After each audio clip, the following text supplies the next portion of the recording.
친구가 유괴범이었습니다. 20년 만에 찾은 내 딸 발목에 새겨진 선명한 흉터 신부 대기실의 비명. 상상해 보신 적 있으신가요? 20년 동안 하루도 빠짐없이 찾아 헤맸던 내 아이를, 그것도 가장 찬란하게 빛나야 할 웨딩드레스를 입은 신부의 모습으로 남의 결혼식장에서 마주치게 될 확률을요. 그것도 20년 전 갑자기 연락을 끊고 잠적했던 내 낡은 동창생의 친딸이라는 이름으로 말입니다. 운명의 장난이라고 하기엔 너무나도 잔혹하고 기적이라고 부르기엔 억장이 무너져 내리는 오늘 저의 이야기를 여러분께 들려드리려고 합니다. 본격적인 이야기에 앞서 오늘 제 이야기가 누군가에게는 작은 희망이, 또 누군가에게는 진실을 마주할 용기가 되기를 바랍니다. 영상이 시작되기 전 구독과 좋아요, 그리고 알림 설정을 부탁드립니다. 여러분의 따뜻한 클릭 한 번이 더 많은 잃어버린 아이들이 가족의 품으로 돌아가는 기적을 만드는데 큰 힘이 됩니다. 그럼 제 인생을 송두리째 바꿔놓은 그날의 이야기를 시작하겠습니다. 지금으로부터 정확히 20년 전 가을이었습니다. 당시 저는 눈에 넣어도 아프지 않을 3살배기 딸 수진이를 홀로 키우고 있었습니다. 남편을 일찍 사고로 여의고 세상에 의지할 곳이라곤 제 품에 안긴 작은 천사 하나뿐이었죠.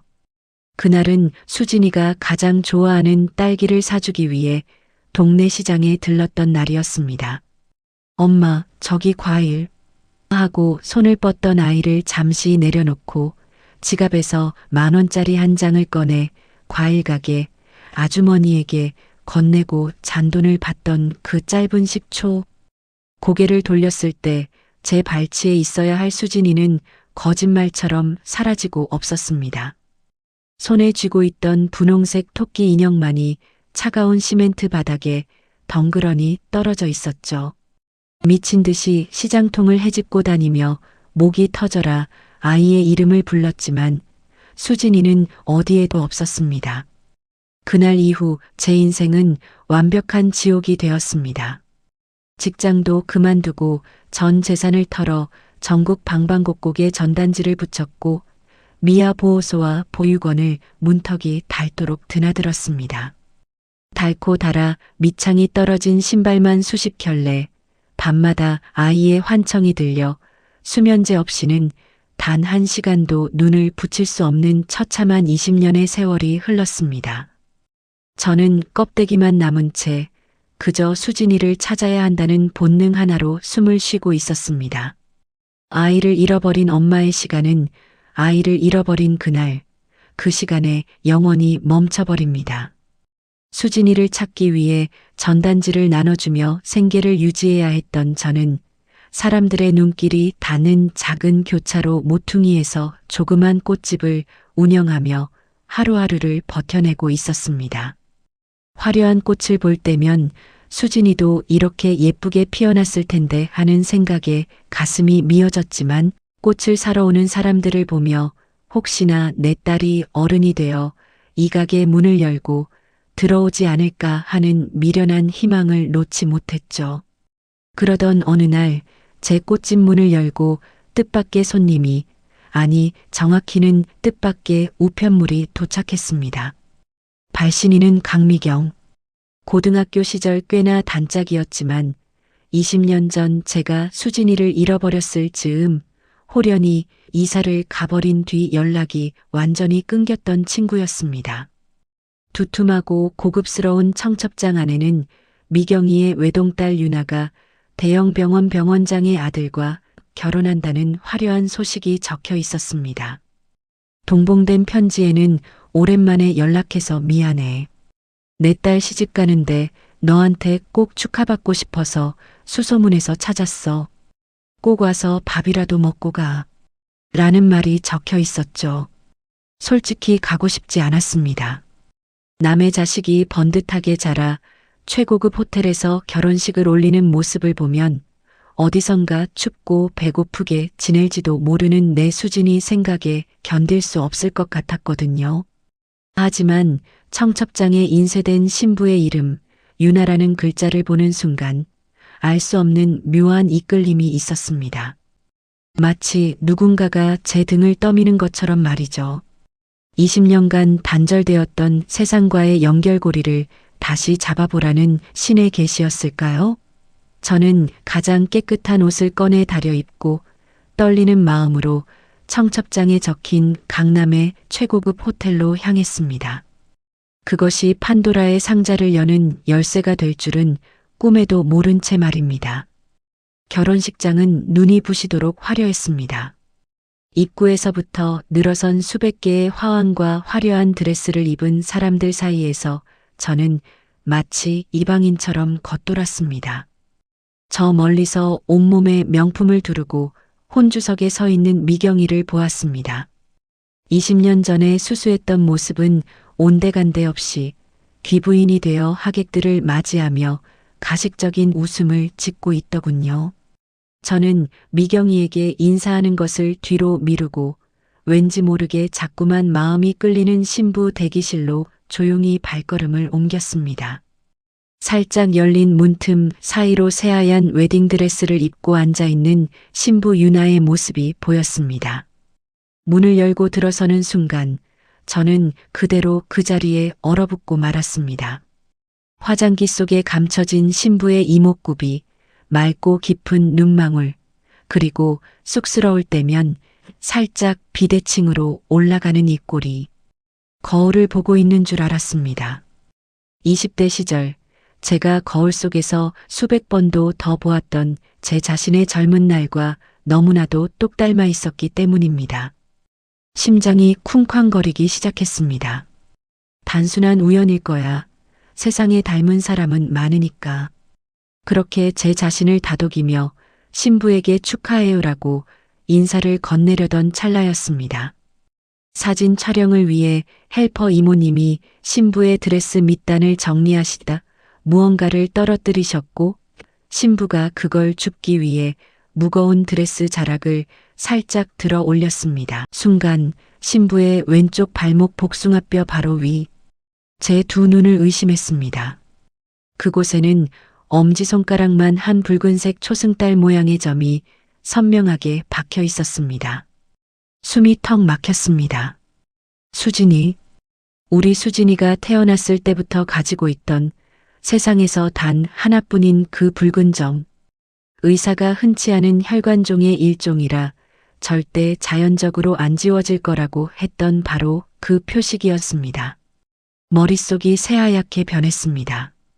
제 젊은 시절을 빼다 박은 얼굴, 그리고 왼쪽 발목의 붉은 초승달점, 모든 퍼즐이 하나의 끔찍한 진실을 향해 맞춰지는 순간 저는 짐승처럼 울부짖고 싶은 것을 간신히 참으며 대기실을 뛰쳐나왔습니다. 비상구 계단으로 숨어 들어간 저는 미친 듯이 과거의 기억을 되짚기 시작했습니다. 20년 전 그 가을, 미경이는 난임으로 오랫동안 고통받고 있었습니다. 시험관 아기를 수차례 실패하고 심각한 우울증을 앓고 있었죠.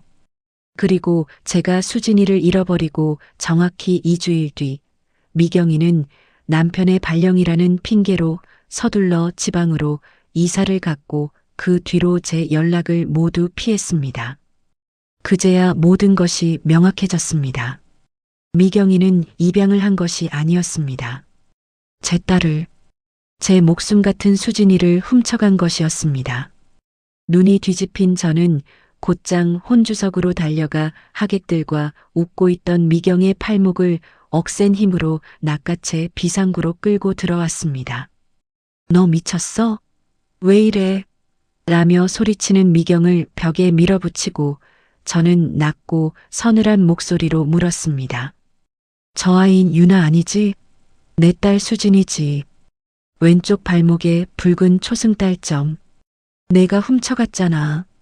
제 입에서 초승달점이라는 단어가 나오는 순간 오만했던 미경의 얼굴은 순식간에 잿빛으로 질렸습니다.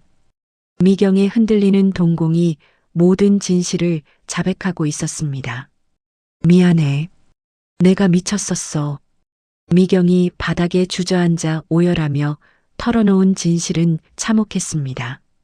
20년 전 그날 시장에서 혼자 울고 있는 수진이를 우연히 발견한 미경은 처음엔 경찰서에 데려가려 했다고 합니다. 하지만 아이를 안는 순간 수차례 유산으로 병들어 있던 자신의 품에 아이가 쏙 안기며 울음을 그치자 순간적으로 끔찍한 악마의 유혹에 넘어갔다는 것입니다. 그 길로 아이를 데리고 도망쳐 숨어 살았고 수진이를 자신의 친딸 유나로 호적에 올린 뒤 온갖 정성을 다해 키웠다는 변명이 이어졌습니다. 나도 지옥 같았어.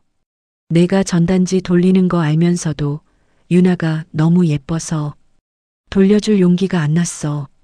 때려 죽여도 좋으니까 제발 오늘만. 우리 유나 인생에서 가장 행복한 오늘만은 망치지 말아줘. 눈물 콧물 범벅이 되어 제 바지가랑이를 붙잡고 비는 짐승 같은 여자를 보며 저는 끓어오르는 분노에 피를 토할 것만 같았습니다. 당장 식장으로 달려가 마이크를 잡고 저 여자가 유괴범이라고, 저 신부가 내 딸이라고 온 세상에 소리치고 싶었습니다. 신부 입장. 식장 안에서 웅장한 웨딩 마치가 울려 퍼지기 시작했습니다. 문이 열리고 수진이, 아니 유나가 눈부신 조명을 받으며 버질로드를 걷기 시작했습니다. 그녀의 얼굴에는 세상을 다 가진 듯한 가장 행복하고 아름다운 미소가 번져 있었습니다. 한 걸음 내디딜 때마다 들려오는 사람들의 축복 섞인 박수 소리. 그 순간 저는 멈춰섰습니다.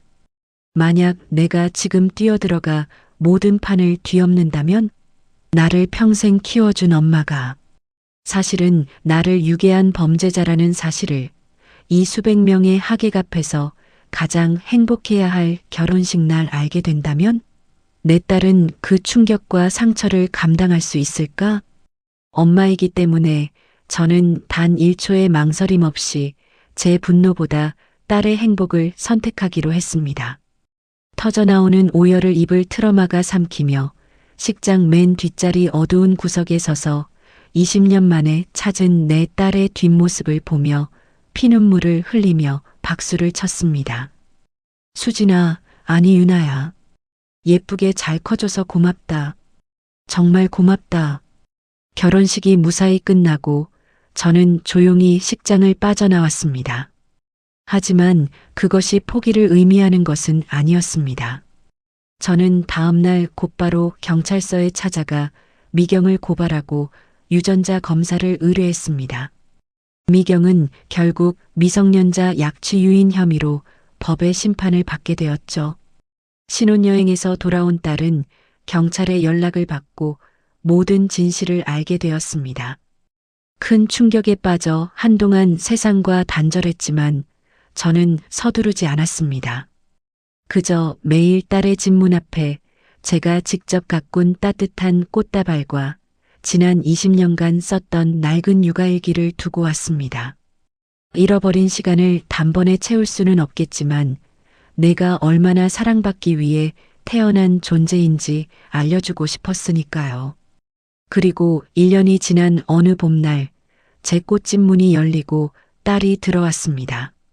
20년 전 그날처럼 두 눈에 눈물이 가득 고인 채로 저를 향해 조심스럽게 엄마 하고 부르며 품에 안겨왔습니다. 우리 모녀의 잃어버린 20년은 그 어떤 것으로도 보상받을 수 없겠지만 남은 평생은 서로의 온기를 나누며 살아갈 것입니다. 이 영상을 보고 계실 어딘가에서 가족을 애타게 찾고 계실 많은 분들, 절대 희망을 놓지 마세요. 기적은 반드시 눈부신 햇살처럼 우리 삶에 스며들 테니까요. 끝까지 시청해 주셔서 감사합니다. 여러분의 따뜻한 댓글과 응원이 저희 모녀의 새로운 시작에 큰 힘이 됩니다. 지금까지 여러분의 마음을 안아드리는 이야기꾼이었습니다.